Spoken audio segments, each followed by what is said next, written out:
누군가의 이상형이 된다는 것, 그리고 내가 원하는 어떠한 목표에 도달하는 것, 그것은 어떻게 가능할까요? 그리고 왜 의미가 없을 때도 있을까요? 오늘은 이상형을 경영학적 관점에서 바라보겠습니다. 똑똑한 생각법 지금 시작합니다. 안녕하십니까? 생각하는 즐거움 채널 LBC 소장 임철웅입니다. 오늘 제가 드릴 말씀은 이상형에서부터 출발을 하는데, 이 이상형을 이야기하기 위해서 제가 경영학적 관점이라고 얘기를 했어요. 근데 이제 경영은 뭔가요? 뭐 쉽게 말하면 돈을 버는 겁니다. 기업을 운영하고 그 기업을 운영함으로써 이윤을 창출하는 과정이죠. 그래서 이런 경영하는 과정에서 가장 중요한 행동 중에 하나가 물건을 파는 거잖아요. 이상형도 실은 나를 누군가에게 파는 거라고 볼 수 있습니다. 자, 여기서 두 가지 관점이 맞물리는 지점이 생기는데요. 물건을 팔 때 그 물건이 이 시장에서 우위를 점하는 것은 세 가지 단계가 있습니다. 내가 생각하는 이상형이 누군가에게 먹히는 것, 누군가가 이상형이라고 인정할 만큼 수준이 올라가는 것도 세 가지 단계가 존재하겠죠. 그래서 이것을 들어보시면 여러분들이 누군가의 이상형이 되는 것, 혹은 여러분들이 추구하는 어떠한 멋있는 모습으로 가는 것, 혹은 여러분들이 무언가 새로운 일을 시작할 때 접근하는 방식, 그런 것 등의 힌트를 얻으실 수 있을 거예요. 이 세 가지 단계에서 첫 번째는 기능 만족 단계입니다. 말이 어렵나요? 그렇게 어려운 단어는 아니죠. 이 기능 만족 단계는 뭐냐면요. 일단 시장이 아직 그 제품에 대해서 그렇게 성숙하지 않은 단계예요. 자, 무슨 말이냐면 내가 이제 이성에게 이상형이 되고 싶다라고 했을 때 기능 만족이라고 하면 정말로 낮은 가장 최소한의 기능 요구 조건은 뭘까요? 이성이면 돼요. 예를 들어서 뭐 남자면 여성이면 된다. 여성이면 남자면 된다. 이렇게 생각하는 거죠. 이성이면 된다. 근데 여기에서 이제 기능 만족은 거기서 이제 조금 더 들어가죠. 예를 들어서 우리가 한 번도 스마트폰을 써본 적이 없어요. 아직 한 번도 나오지 않았어요. 그런데 어느 순간 스마트폰이 딱 출시가 됐어요. 처음 나온 거죠. 그러면 그 스마트폰이 예를 들어서 가장 기본적인 기능들만 있으면 그 스마트폰은 모든 사람에게 바라는 물건이 될 수 있습니다. 뭐 통화도 되고요, 뭐 문자도 보내고 그런 가장 기본적인 것들. 뭐 스마트폰이라고 하니까 스마트폰 자체가 굉장히 다양한 기능이 있어서 조금 이해하기 어려울 수 있으니까 텔레비전을 한번 예로 들어볼게요. 텔레비전, TV만 나오면 돼요. 채널만 돌아가면 돼요. 볼륨 조절 되면 돼요. 한 그런 정도, 한 서너 가지 정도 기본적인 기능만 있으면 그 시장에서 그 텔레비전은 점유율을 높일 수 있습니다. 자, 점유율을 높인다는 말은 많은 사람들에게 팔린다는 얘기예요. 많은 사람들이 그 텔레비전을 가전제품, 집에 놓고 싶은 마음이 생긴다는 거죠. 이상형이 되는 거죠.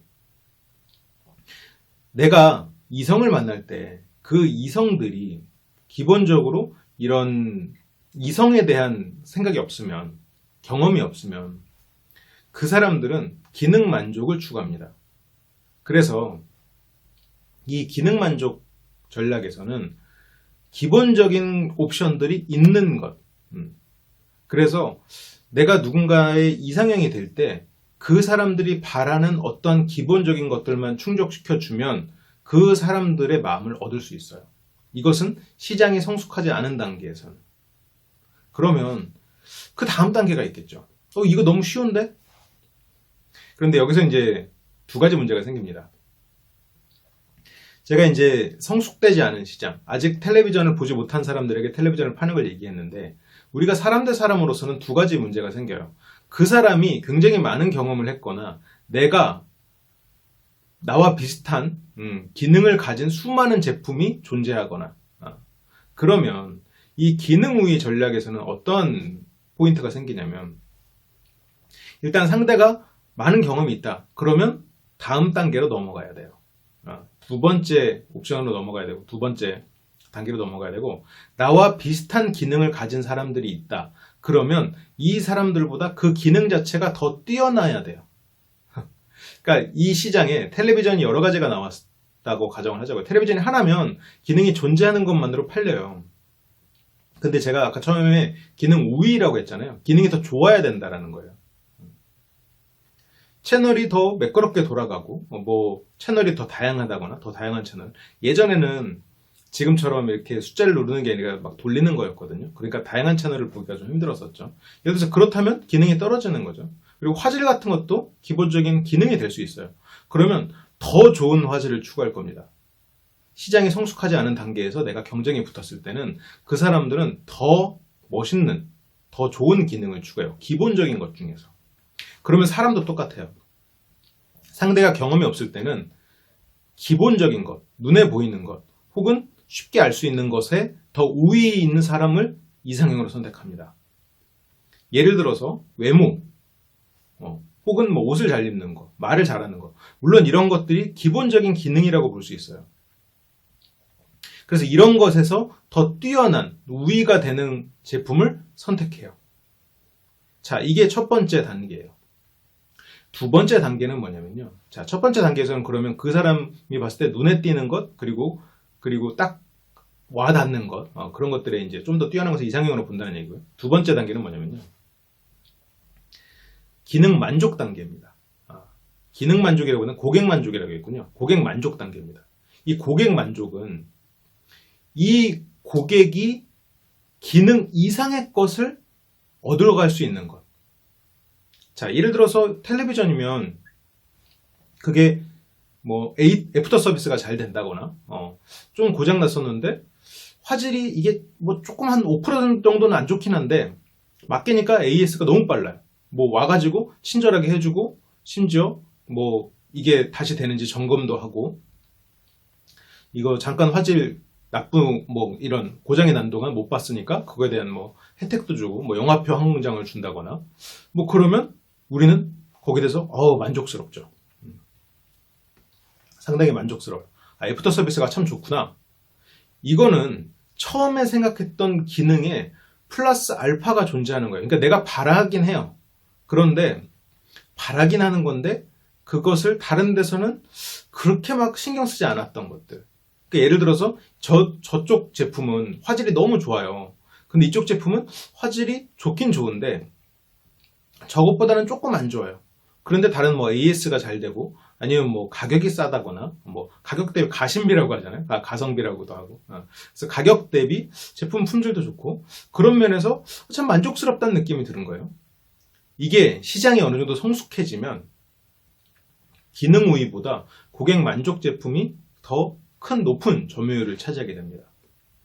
사람 대 사람도 똑같아요. 우리가 경험이 쌓이면 쌓일수록 뭔가 눈에 꽂히는 그게 뛰어난 사람보다 그 이외의 것을 두루두루 신경 써서 나를 만족시켜주는 사람. 그런 사람을 더 높이 평가하게 됩니다.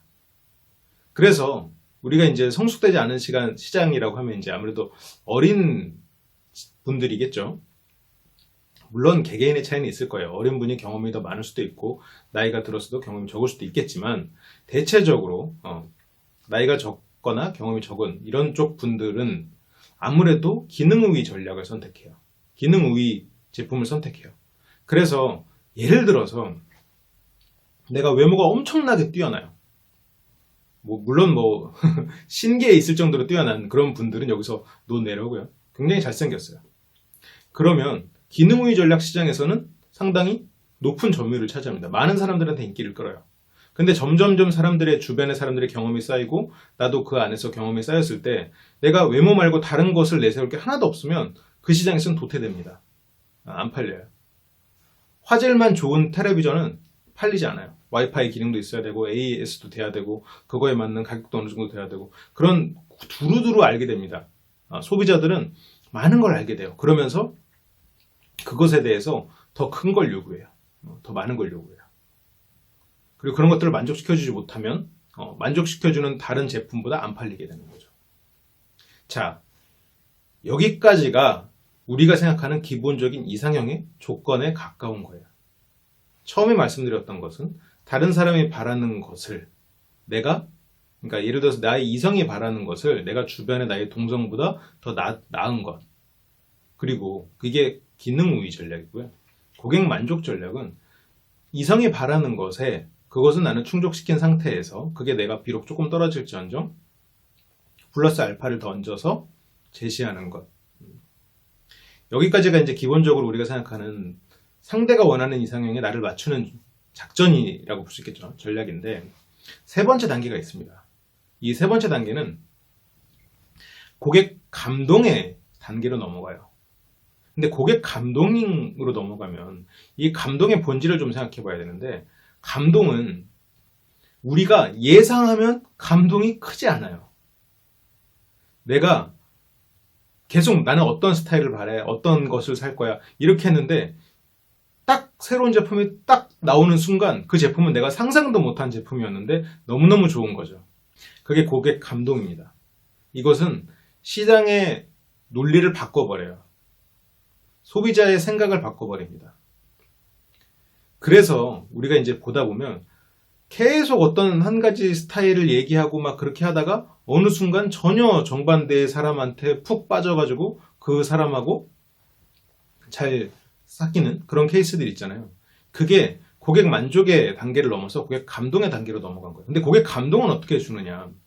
일단 상대가 바라는 이상형에 나를 맞추려고 하면 대체적으로 실패합니다. 고객 소비자 조사를 아무리 많이 해가지고 소비자가 원하는 제품을 탁 내밀었을 때 그 제품은 고객 만족 수준에 머물러요. 고객 감동이 되려면 이 텔레비전을 예를 들어서 벽에 걸 수 있어요. 어느 순간 엄청 얇아져서 사람들이 그걸 바라지 않았었어요. 물론 있으면 좋겠다고 생각을 했죠. 근데 벽에 걸 수 없으면 텔레비전을 안 사요. 나 이상형은 벽에 걸는 텔레비전이에요 라고 그 텔레비전이 나오기 전에는 말한 사람이 없어요. 그리고 사람들은 계속 큰 텔레비전을 말했습니다. 계속해서 큰 텔레비전, 화질 좋은 것, 그게 기능 우위였거든요. 근데 어느 시점에는 들고 다닐 수 있어요. 이게 나오면서는 완전히 패러다임이 바뀌는 거죠. 나는 계속 큰 텔레비전을 원했는데 어느 순간에는 작은 텔레비전이 더 좋은 거예요. 아니면 이제는 쓰는 것, 눈에 쓰는 선글라스처럼 뭐 VR, AR 기능이 달린, 그래서 내가 나만 볼 수 있는 텔레비전이기는 하겠죠. 근데 물론 그걸 뭐 텔레비전에 부르는다면 좀 웃긴 상황이지만, 그래서 고객들이 생각하지 못한 것을 주는 거죠. 근데 그렇게 되려면 우리가 다시 우리로 돌아왔을 때 누군가가 이상형을 말할 때 그거에 아무리 맞추려고 애를 써봤자 그것은 그 사람을 만족시킬 수밖에 없어요. 만족시키는 수준에 밖에 머무를 수 없어요. 그 사람을 감동시키려면 여러분들 스스로를 믿어야 됩니다. 그리고 이 감동에는 두 가지 측면이 존재해요. 고객이 바라지 않으면 이 감동의 제품은 상대에게 팔리지 않습니다. 자, 바라지 않았어도 상대에게 팔려서 감동을 줄 수 있습니다. 자, 무슨 말이냐면 TV가 커져가는 시점에서 내가 작은 TV, 들고 다닐 수 있는 TV, 어디서나 볼 수 있는 TV를 탁 보는 순간 그것을 구매한다는 생각이 드는 사람은 그걸 구매함으로써 감동을 얻을 거예요. 거기에 플러스로 아까 말했던 뭐 애프터 서비스나 친절함 이런 것들이 포함되면서 그 감동을 딱 받게 될 겁니다. 그런데 나는 이 기능을 원해라고 생각하면 그걸 산다 한들 감동을 받지 않아요. 그러면 우리로 돌아와서 우리의 존재, 그리고 우리의 강함, 그리고 우리가 잘하는 우리의 장점이 실은 고객 감동의 포인트예요. 그런데 아니 그러면 이것을 아무리 드러내고 상대가 원하지 않는 부분일 텐데 상대가 이런 것에 대해서 얘기를 한 적이 없는데 이걸 아무리 갈고 닦아봐야 그 사람한테 호감을 줄 수 없는 거 아닙니까? 라고 물어보실 수 있어요.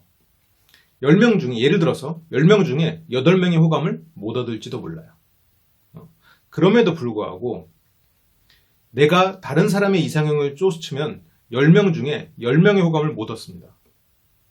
왜냐면 나의 단점을 장점인 양 드러내는 순간 내가 가진 장점을 드러내지 못할 뿐더러 단점을 장점인 양 커버를 했기 때문에 계속해서 거짓된 삶을 살아야 됩니다. 그래서 스스로도 힘들고 상대도 불편함을 느껴요. 그래서 어차피 내가 그 시장에서 기능 우위를 점할 수도 없고 그걸로 상대를 만족시킬 수도 없어요.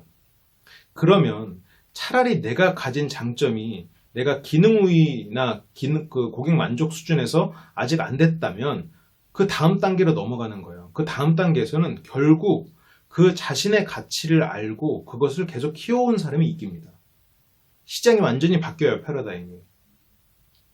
일종의 마이크로 트렌드 개념이 되는 거죠. 그러니까 사람들이 바라는 게 과거에는 좋은 화질, 채널 이게 다였지만 어느 시점엔 많아졌다가 어느 시점에서는 단점이 없으면서 그 사람만의 개성이 있으면 되는 걸로 넘어가는 거예요. 그래서 우리는 치명적인 단점을 제거하고 여러분들이 잘하는 거 그냥 하십시오. 그게 이상형이 되는 방법입니다. 여러분들이 잘하는 건 여러 가지가 있을 거예요. 뭐 누군가는 말을 잘하고 누군가는 그 반대로 말을 못한다. 자, 말은 못한다 라고 생각할 수도 있어요. 이거를 찍찍 그으시고 잘 듣고 그 사람을 배려한다로 바꿀 수 있어요. 그런데 여기서 이제 제가 LBC 아무래도 화수 강좌를 많이 하다 보니까 말을 잘 들어주는 거랑 말을 못하는 건 달라요. 분명히. 그런데 남의 말을 못하는 사람들은 남의 말을 잘 듣는 방향으로 갈 수 있습니다. 그런데 어떻게 가느냐? 자, 이제 이거는 고객 만족의 개념으로서 여러분들이 가진 장점을 키우는 하나의 예시로 이해해 주세요. 다른 사람 말을 들어요. 그때 정말로 그 사람 말을 생각해야지. 나는 무슨 말 하지? 나는 왜 이럴까? 나는 왜 이렇게 말을 못하지? 그렇게 생각하면 점점 말을 못하게 될 뿐이에요. 다른 사람 말을 듣는 게 아니고. 이런 포인트가 예를 들어서 내가 가진 단점을 계속해서 고민하고 그것을 스스로를 상처 입히는 방향으로 계속 생각하면 생각할수록 내가 기능우위 전략에서 애초에 밀렸던 것이 나중까지 가버립니다. 기능우위에서 밀렸어도 괜찮아요. 여러분들은 그 시장에서 언젠가 인정받을 다른 그 고객들을 감동시킬 다른 기능들이 있어요. 누구나 있습니다. 그런데 이 세 번째 단계에서가 실은 진짜 싸움이에요. 첫 번째는 기능우위 전략에서는 어차피 서로가 경험이 없기 때문에 잘 몰라요. 그냥 그 특별한 무언가 하나에 꽂혀서 끝나죠. 두 번째, 고객 만족에서도 자꾸 상대한테 맞춰줘야 돼요. 이런 시점에서는. 실은 본인이 아닌 거죠. 첫 번째, 두 번째 단계 안 거치고 바로 세 번째로 가셔도 괜찮아요. 그래서 결론은 여러분들이 진짜로 여러분들 인생에서 누군가 이상형이 되려면 그 사람 이상형에 맞추지 않는 겁니다. 이건 상대를 배려하지 말라는 얘기가 아니에요. 상대를 위하고 배려하고 같이 얘기하면서 서로가 배려할 수 있는 것, 내가 상대에게 치명적인 단점으로 존재할 수 있는 것들은 안 하려고 하고 그렇게 하지만 여러분들이 가진 장점은 만들어지지 않아요. 다듬어지지. 그래서 제가 오늘 드리는 마지막 결론은 우리는 결국 고객 감동의 단계로 넘어갈 수밖에 없습니다. 그리고 그것이 우리의 평생을 좌우하게 될 거예요. 그러면 그 단계에서는 여러분들이 꾸며내는 거 소용없습니다. 꾸며내지 마시고 다듬으세요. 다듬으려면 여러분들이 지금 가진 장점을 생각해야지 다른 사람들이 뭐 어떤 얘기를 한다고 해서 그걸 쫓아가봤자 그것은 결국 도태되는 일이에요. 그래서 여러분들이 무언가 새로운 걸 시작할 때도 그냥 남들 많이 하는 거 가서 콩콩을 떨어질 수 있는 거면 오케이예요. 그런데 어차피 이렇게 연애처럼 1대1에서 한 명만 나와 마음 맞는 사람이 있으면 끝나는 것. 누군가는 더 많은 사람을 만날 수도 있겠지만요. 동시에. 어쨌건 1대1로 해서 끝나는 그런 경우에는 내가 뭐 확률을 높인다는 차원에서 모든 사람을 만족시키려고 한다. 그럴 수도 있겠지만 이것은 내가 정말로 가진 게 없고 뭐라도 연애라도 해보고 싶다 그러면 확률을 높이기 위해서 보편적인 뭐 그런 기능 우위 전략을 선택할 수도 있겠죠. 근데 결국은 내가 단점을 줄임으로써 보편성을 갖추고 거기에 특출난 내가 원래 잘하는 것을 하면 결국 여러분들이 원하는 목표를 이룰 수가 있습니다. 물론 여러분들이 이상형으로 생각하는 사람이 여러분을 이상형으로 생각하지 않을지도 몰라요. 이건 선택의 문제겠죠. 내가 그 사람의 마음을 못 얻을지도 몰라요. 하지만 누군가의 마음을 얻었고 그렇게 해서 관계가 이어지면 그게 또 여러분들 삶에서 그 시장에서는 가치 있는 거니까요. 우리가 뭐 인간관계가 가성비라고 볼 수는 없겠지만 어떤 제품을 살 때도 항상 좋은 제품만 추구하는 거 아닙니다. 무조건 좋은 제품 사는 거 아니에요. 뭐 가격은 적당히 좋고 이것도 적당히 좋은데 이 기능이 참 좋아. 이게 참 마음에 들어. 그게 인연이에요. 그 제품하고 인연이에요. 지금 여러분들이 방 한번 둘러보세요. 여러분들 방 안에 있는 게 전부 다 최고 아니잖아요. 기능 우위 전략에서는 최고가 모든 것을 다 갖습니다. 고객 만족에서는 조금 달라지죠. 고객 감동은 완전히 달라집니다. 말 그대로 트렌드가 마이크로해져요. 작아져요. 각자의 트렌드가 있어요. 그게 거대한 트렌드가 될 수는 있겠지만요. 그래서 결론은 이겁니다. 다른 사람의 이상형 듣고 쫄지 마세요. 여러분은 누군가의 이상형일 겁니다. 그것이 여러분들이 누군가를 만족시키는 일이 되겠죠. 그리고 나아가 감동시키는 일이 될 겁니다. 네, 오늘 이야기 좀 재밌으셨나요? 이상형으로 풀어서 실은 이 고객 감동, 고객 만족 이런 개념을 간단하게 설명을 드렸는데 실은 이 고객 감동 이 개념은 굉장히 예전부터 나왔었던 거예요. 그런데 많은 차원에서 이것이 응용될 수 있거든요. 우리가 뭐 어떤 사업을 할 때에도, 그리고 내가 학생들을 가르칠 때도, 그리고 누군가와 뭔가 협상을 할 때도 굉장히 많이 쓰일 수 있는 기본 개념입니다. 그래서 여러분들에게 제가 좀 이상형을 빗대서 소개를 해드렸고요. LBCS는 이처럼 여러분들에게 지적인 호기심을 채워줄 수 있는 다양한 지적 콘텐츠, 정보 콘텐츠들이 존재해요. 그리고 강의 영상도 계속 올리고 있고요. 최근에 제가 집필한 책, 세 번째 책인데 스몰토크, 임초롱 저입니다. 그것도 많이 사랑해 주시고요. LBC에서 운영하고 있는 다양한 오프라인 강좌도 참여해 주시면 아마 여러분들 삶에 있어서 조금 재밌고 그리고 무언가를 얻어가는 그런 시간이 될 수 있을 것 같습니다. 그러면 저는 다음 시간에 더 재밌는, 더 유익한 컨텐츠로 돌아올게요. 시청해주셔서 감사합니다.